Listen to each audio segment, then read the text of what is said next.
Welcome to Marketecture, where you can get smart fast with in-depth interviews of leading technology vendors. I'm Ari Paparo. I'm joined today by Adam Markey, the Director of Product Management for Roku ad platforms. Thanks for being here, Adam. And thanks for having me, Ari. I think data is the interesting story here. So you mentioned the Roku IDs. Obviously, you have a unique ID associated with the device, including billing relationships. So it's very deterministic what you know about a consumer on your device. What granularity do you allow your customers to use on OneView is my first kind of area of question. What value added are you attaching to it? So are there other data sets? I have a lot of questions. The third general question would be like, how does it work off Roku devices? Does it add any benefit or value if I'm buying inventory that's not on a Roku? Let's start there.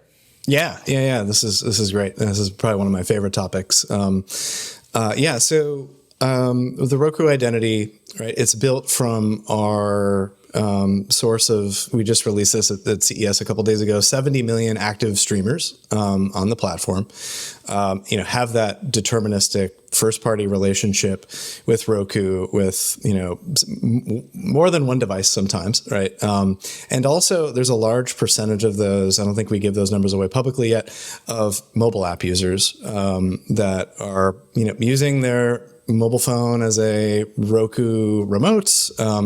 We just released some smart home technology over the past year. So, people are logging into their smart devices and things like that. So and also you can get the Roku channel on not just Roku devices or the Roku app, but other streaming platforms as well. So we do exist in Amazon, we do exist on Samsung and other places. So the Roku footprint is not just on every Roku device. However, primarily Roku devices is where we source that.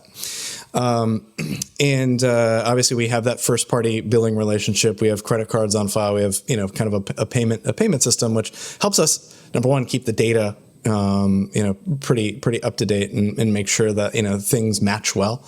Right. And number two, we also have a breadth of data that we can have access to that's tied to that ID, right? So you have data that comes from two types of devices. You have our Roku TVs, right, which have the operating system at its core, but the key differentiator there is that we have an ACR panel, right? So anything plugged into the HDMI, we're able to understand what's running from an advertising perspective or a media content perspective. We own our own ACR technology through the acquisition of a Nielsen AVA. And we're actively kind of maintaining all of that and building that, which is a big differentiator.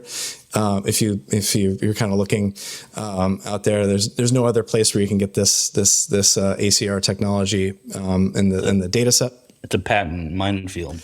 It is, and we have those, which is fun. That was a fun time. Let me jump in. So, well, you mentioned HDMI. Like, are you using the ACR on programming that's not coming through your device? So we're using ACR for everything on the HDMI ports coming in, right? So if you plug in your set-top box, or you're looking at your linear feed, it's mostly for that. We don't use ACR in our streaming setup, right? It's technically possible, but our relationships with a lot of the apps and the platform and all of that kind of preclude us from like kind of peering into what those apps are doing. However, we do understand the behavior of our streamers within the platform. So we know what types of apps, what genres of apps you're using, how long you're using them, and things like that, right. And when you're logging in. So it's really a combination of that ACR data and that streaming behavioral data and what somebody is doing on the Roku that creates a very differentiated data set for us.